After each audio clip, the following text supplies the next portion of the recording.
Allons maintenant dans la parole de Dieu. Nous sommes en 1 Timothée chapitre 2 et le verset 1. J'exhorte donc avant toute chose à faire des prières, des supplications, des requêtes, des actions de grâce pour tous les hommes. Donc nous avons vu en chapitre 1 à quel point Timothée devait mener quand même un combat spirituel. Et puis là, en commençant avec le chapitre 2, Paul va vraiment nous expliquer comment poser les fondements pour construire une église apostolique. Donc dans la première partie de ce chapitre, il va nous parler de l'importance de la prière. Et dans la deuxième partie, il va nous parler de l'importance du ministère de la femme. Donc nous avons vraiment devant nous un chapitre absolument extraordinaire. Prions. Père très saint, nous voulons vraiment te remercier pour ta parole. Et nous venons à ta parole avec un cœur de disciple, un cœur qui est assoiffé d'apprendre ce que tu as dit il y a maintenant 2000 ans. Père, la puissance de l'Église, surtout celle à Éphèse, a fait tellement pour renverser les forteresses spirituelles de ce jour et pour vraiment établir le règne de Dieu sur la terre. Et Seigneur, nous sommes dans une situation aujourd'hui où nous avons vraiment besoin d'entendre ce que l'Esprit Saint veut dire à son Église aujourd'hui. Donc Seigneur, nous recevons maintenant de toi l'esprit de sagesse, l'esprit de révélation dans toute la connaissance de Christ. Nous te demandons, Seigneur, de oindre notre oreille pour que nous entendions ce que l'Esprit Saint veut dire à l'Église, d'ouvrir nos yeux pour que nous puissions voir Jésus sur chaque page de la Bible. Seigneur, aussi d'adoucir nos cœurs pour que nous soyons réceptifs à tout ce que tu veux nous dire par ta parole. Alléluia. Seigneur, déjà, nous voulons juste proclamer que nous croyons à ta parole, nous croyons à ta volonté et nous croyons aussi, Seigneur Dieu, que tu es là pour nous parler et nous transformer aujourd'hui à l'image de notre cher Seigneur. Et nous le prions dans le nom tout-puissant du Seigneur Jésus-Christ.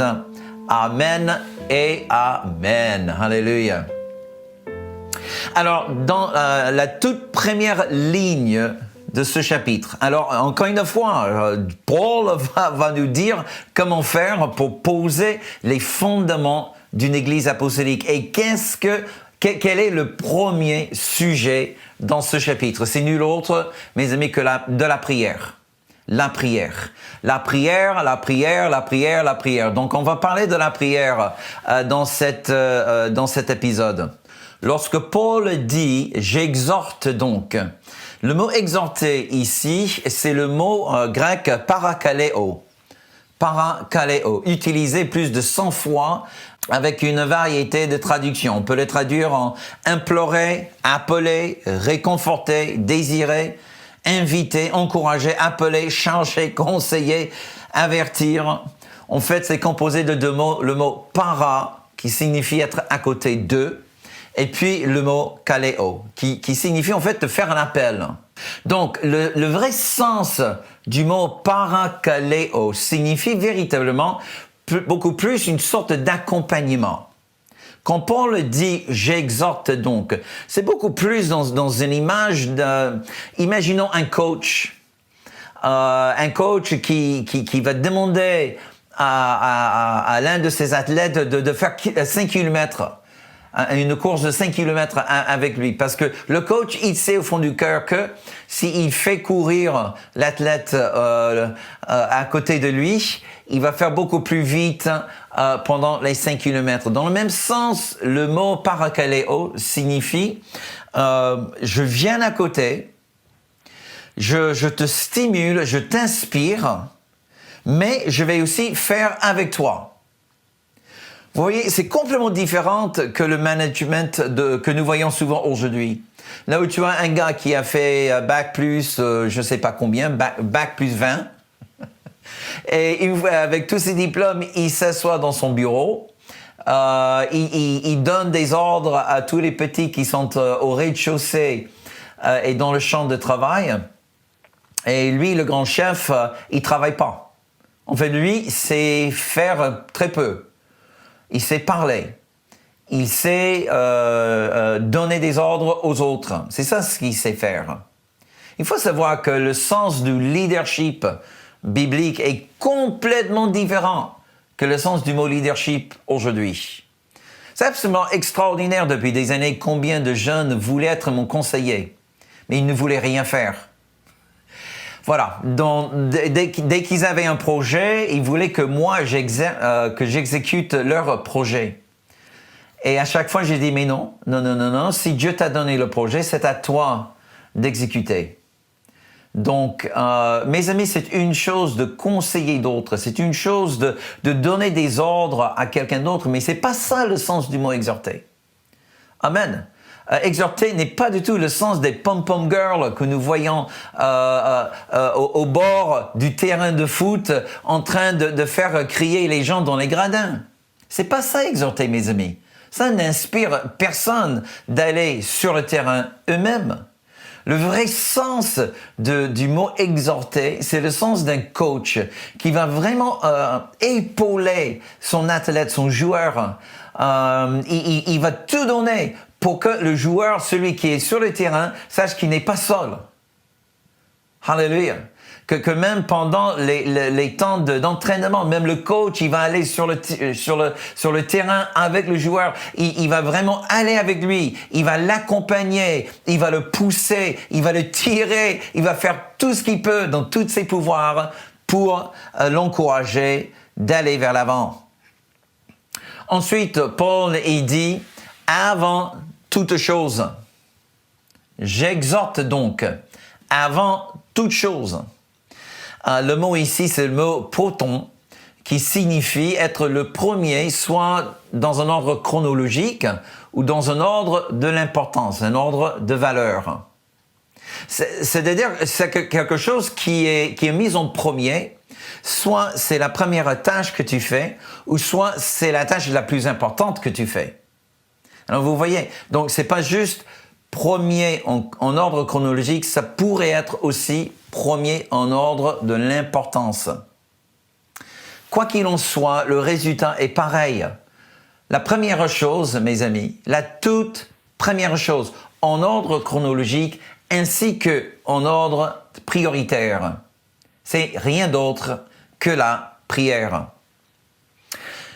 Vous savez, ce qui est aussi très important à souligner ici dans ce texte, le mot proton nous indique que dans une église apostolique, il y a toujours un sens d'ordre.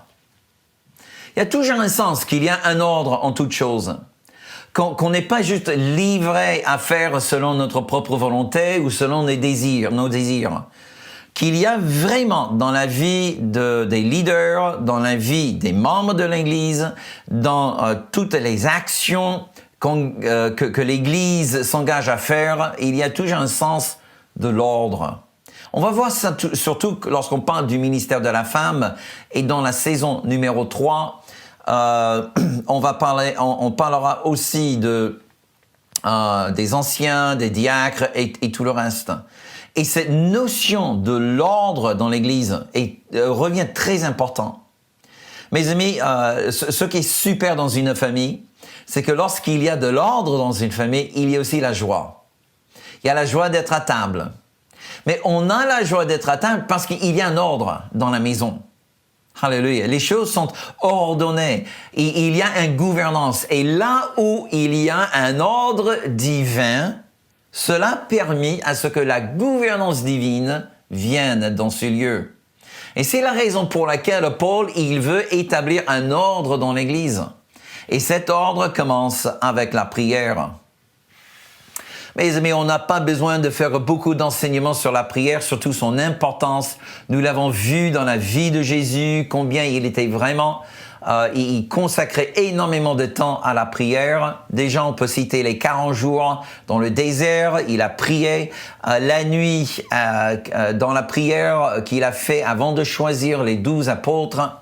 La nuit de prière qu'il a fait avant qu'il a marché sur les eaux et avant d'aller libérer un homme à l'autre côté du lac d'une légion de démons.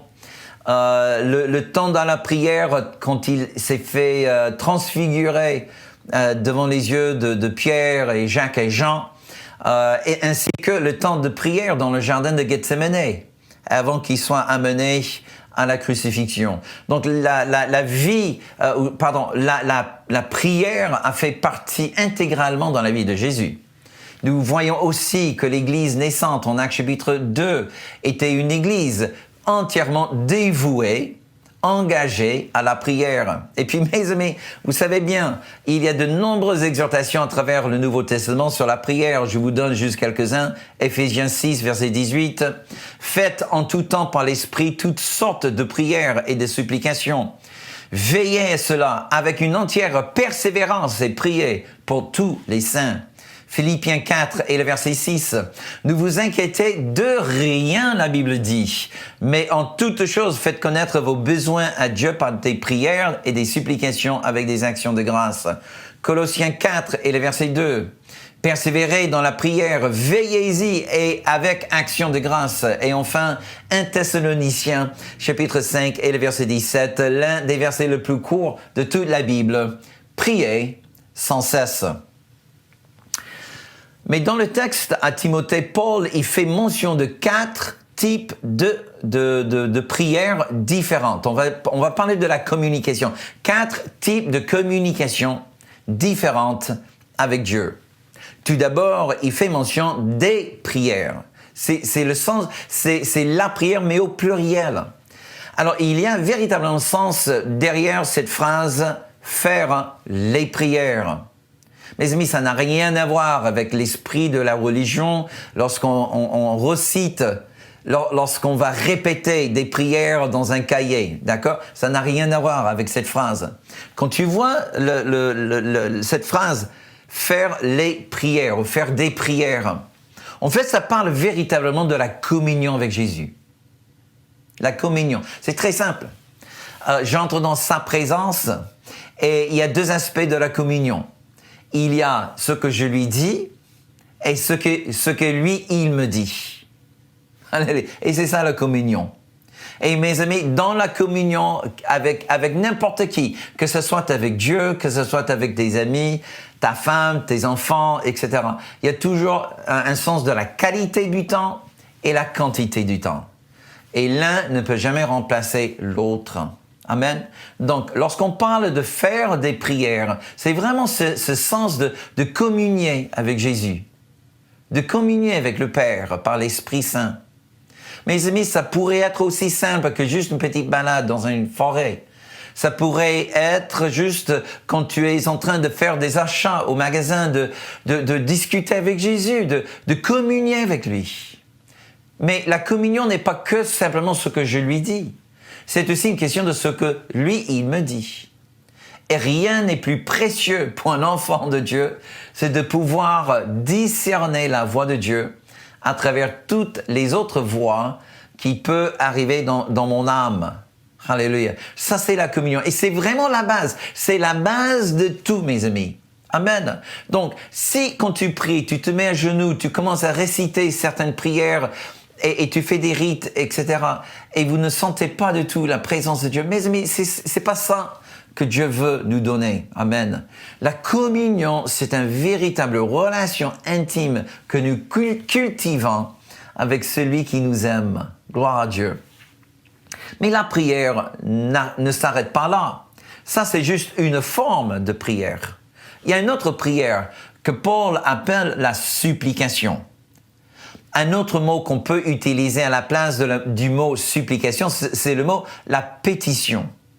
En fait, c'est une sorte de demande, mais c'est beaucoup plus que simplement Seigneur, est-ce que tu veux bien de faire briller le soleil demain? Parce que j'ai envie de me bronzer. Tu vois, c'est pas ça la demande.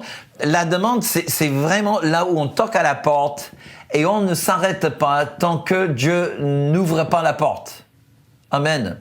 C'est une demande constante, répétitive, engagée, et on ne s'arrête pas, on ne lève pas le pied tant que la réponse ne vienne pas. Alléluia. C'est semblable à cette histoire de la veuve en Luc chapitre 18. qui vient frapper à la porte du juge au milieu de la nuit. Et elle ne lâche pas. Amen. Et le juge, il se réveille, il dit, et ce n'est pas parce que je suis un juge qui est juste, mais parce que la femme est persévérante. C'est pour cela que je vais l'exaucer. Et parfois, mes amis, parfois on relâche beaucoup trop vite dans la prière. On trouve cet endroit de la communion. On ressent la présence de Dieu, on demeure dans sa présence, alléluia, et on pense que juste en chuchotant dans l'oreille de Dieu, il va se claquer les doigts, nous exaucer immédiatement. Parfois, et je ne sais pas exactement pourquoi, mais parfois Dieu veut vraiment qu'on monte une espèce de bombardement en communication. Et ce n'est pas enraciné dans le doute, au contraire. On persévère dans notre demande parce qu'on est convaincu que Dieu, il est juste et il va nous exaucer. Troisième sorte de prière, Paul, il dit que c'est de l'intercession. Alors souvent, on confond la supplication avec l'intercession. L'intercession est très particulière. En fait, si vous voulez, l'intercession, c'est vraiment ce sens qu'avec une main, tu étends la main vers celui en souffrance et tu t'identifies avec lui. Il y a une partie du cœur qui ressent exactement les mêmes peines et les mêmes douleurs que celui pour laquelle tu pries. Mais avec l'autre main, amen, tu touches le cœur de Dieu. Alléluia. Et dans le même sens, tu t'identifies avec Dieu. Amen. Tu ressens vraiment le cœur de Dieu, la puissance de Dieu, la gloire de Dieu que Dieu veut déverser en faveur de la personne en besoin. Alléluia. Et avec les deux mains, tu fais comme le connecteur entre les deux. Et par la prière, par une forme de supplication, bien entendu, souvent aussi beaucoup de parler en langue, vous arrivez à joindre les deux bouts pour que la personne puisse se connecter avec son Dieu.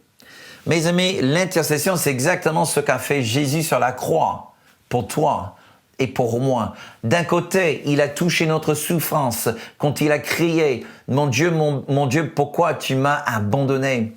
Mais aussi, il a touché le cœur de Dieu lorsqu'il a dit « Seigneur, pardonne-leur parce qu'ils ne savent pas ce qu'ils font. » Vous voyez, ça, c'est véritablement l'image du vrai intercesseur. Mais pour cela, il faut une grâce très particulière. Mais encore une fois, il reste une dernière sorte de prière. Paul, il appelle ça les actions de grâce. Bref, c'est la gratitude, la reconnaissance. Mes amis, il y a un endroit véritablement lorsque on a communié avec Jésus, lorsqu'on a bombardé le trône de grâce avec des supplications, lorsqu'on a trouvé ce lieu et cette grâce pour intercéder, déversons nos cœurs dans des temps forts de l'intercession, peut-être même accompagnés de jeûnes. Et on arrive vraiment à joindre le souffrant avec la solution.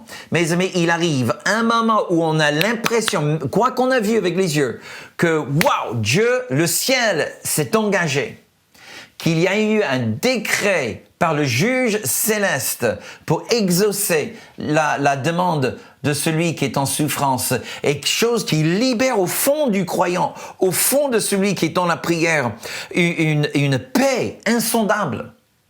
On est juste submergé par un sens que, wow, le ciel a libéré déjà, le ciel a exaucé la prière. Mais souvent, mes amis, cela arrive avant que l'exaucement soit manifesté. Et c'est là où nous remercions Dieu pour ce que nous croyons qu'il fera. Mes amis, c'est une chose de remercier Dieu lorsque la chose est déjà faite. Personne n'a besoin de la foi pour remercier Dieu pour ce qu'il a déjà fait. Mais il faut la foi pour remercier Dieu pour ce que nous croyons qu'il fera. Amen. C'est pas juste dans un espoir. Nous avons la conviction que Dieu, il a déjà fait au ciel. Ce n'est pas encore manifesté sur la terre, mais je lui remercie parce que je sais au fond du cœur que c'est déjà fait au ciel. C'est ça, les actions de grâce. Amen. Nous remercions Dieu pour sa fidélité avant de l'avoir. Alléluia. Amen. C'est avant de l'avoir où nous remercions Dieu. Nous remercions Dieu pour l'accomplissement de la parole et de la promesse avant que la chose soit manifestée. Donc, c'est ça, les actions de grâce. Alléluia. Voilà la prière dans une église apostolique. Voilà la prière qui change la situation spirituelle dans l'atmosphère. Voilà la prière qui transforme la qualité de nos vies sur la terre. Amen.